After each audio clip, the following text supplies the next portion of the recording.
Salut tout le monde, c'est Jérémy, j'espère que vous allez bien. Aujourd'hui, je vous fais un nouveau récap de conférence Xiaomi, et plus précisément, une conférence Redmi. Donc ce matin ou hier, en fonction de quand est-ce que je vais sortir la vidéo, on a eu le lancement en Chine du Redmi K30 Pro. Donc c'est le nouveau téléphone, donc effectivement en Chine, parce que c'est une version chinoise qui a été présentée. La conférence a donc été faite en chinois, donc c'est pour ça que je voulais vous faire un récap, parce que j'ai regardé la conférence. Alors je parle pas chinois, donc j'ai juste regardé les images et puis j'ai essayé de comprendre ce que je pouvais et j'ai essayé aussi de reconfirmer les informations sur d'autres supports en ligne, sur des articles, des choses comme ça, parce que la plupart des fonctionnalités du téléphone étaient déjà connues avant la conférence, que ça avait été présenté par la marque à travers d'images. Alors le premier point, pour éviter d'avoir un écran avec des encoches, ils ont décidé de mettre la caméra pour faire les selfies dans un pop-up, donc qui sort au besoin quand on veut faire un selfie. Donc c'est ce qui va permettre d'avoir un écran avec un ratio corps-écran de 92,7%, donc ce qui est super, et tout ça sur un écran de 6 pouces 67. Qui est aussi en plus E3 AMOLED et HDR+ 10. Je vous mets d'ailleurs les caractéristiques correspondantes pour toutes les autres parties, le contraste, le nit, etc. L'écran a un taux de rafraîchissement de 60 Hz. Ils ont dû faire un choix entre la batterie un peu plus importante ou un taux de rafraîchissement plus important. Ensuite, on passe sur la disposition des 4 caméras au dos, donc en forme de cercle, avec en plus le logo 64 mégapixels, donc c'est le capteur principal de ce téléphone, donc le capteur Sony non plus, qui équipe ce modèle-là. Pour la partie design, on va avoir 4 couleurs, donc je vous passe les noms commerciaux, mais en gros on a du bleu, du violet, du gris et du blanc. Ils ont aussi fait un partenariat avec l'artiste Keith Haring pour faire des coques personnalisées aussi sur ce modèle-là. Donc c'est des coques qui vont être très colorées comme vous le voyez.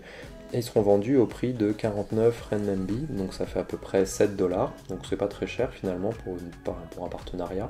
On passe maintenant sur les autres caractéristiques, donc on a une batterie de 4700 mAh qui supporte la recharge 33 watts, donc la recharge rapide, et qui est normalement à 100% en 63 minutes d'après les données constructeurs. On a aussi un Snapdragon 865, il fait 5G, on a de l'UFS 3.1, du LPDDR5 pour la RAM, du Wi-Fi 6, de l'High Resolution Audio.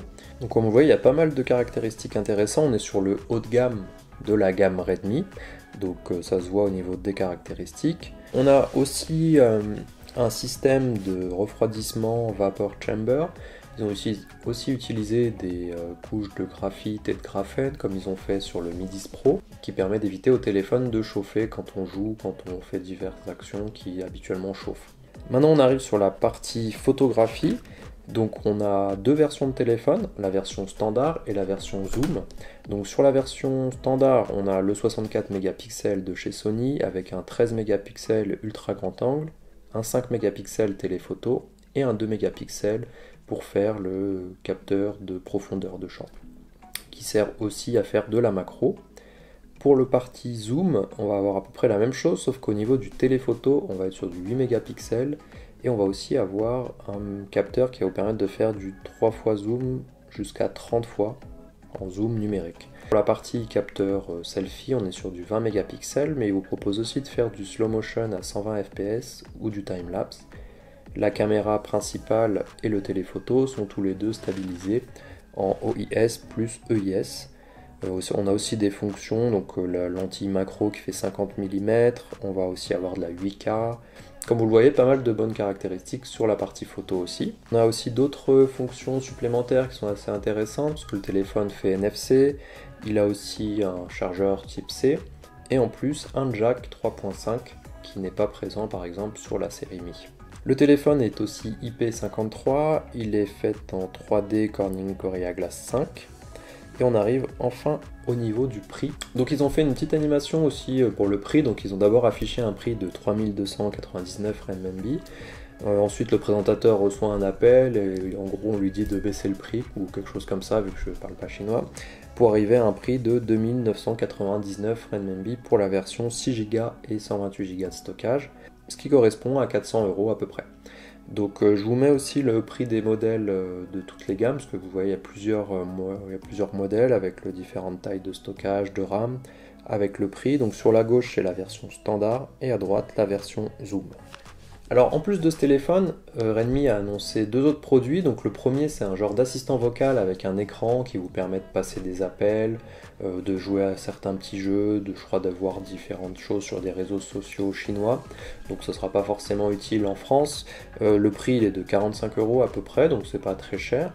L'autre produit qui a été aussi annoncé au passage, c'est la Redmi TV Max qui fait 98 pouces, donc une télé 4K avec 4 Go de stockage, 4 Go de RAM et 60 Go de stockage, donc c'est une très grosse télé et on arrive à un prix d'environ 2600 €, donc ce qui est très intéressant par rapport à la concurrence de ce qui existe sur ce type de télé.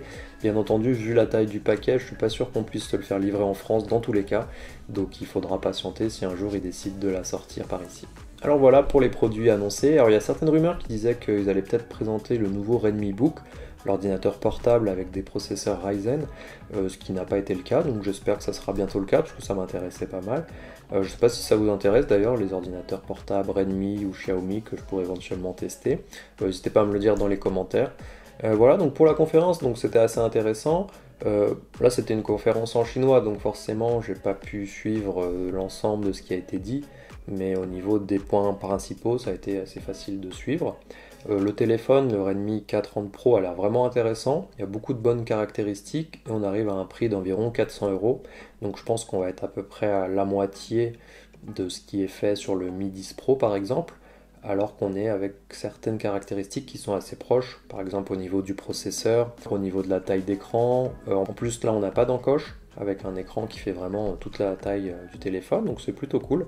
Et voilà, donc j'ai hâte de voir s'il va être sorti en France. Je suppose qu'en France il s'appellera différemment, parce qu'il y a un nom différent, mais on reviendra là-dessus quand ils l'annonceront par ici. Voilà, donc j'espère que ça vous a plu. N'hésitez pas à me dire ce que vous pensez de ce téléphone en commentaire, et on se voit dans la prochaine vidéo.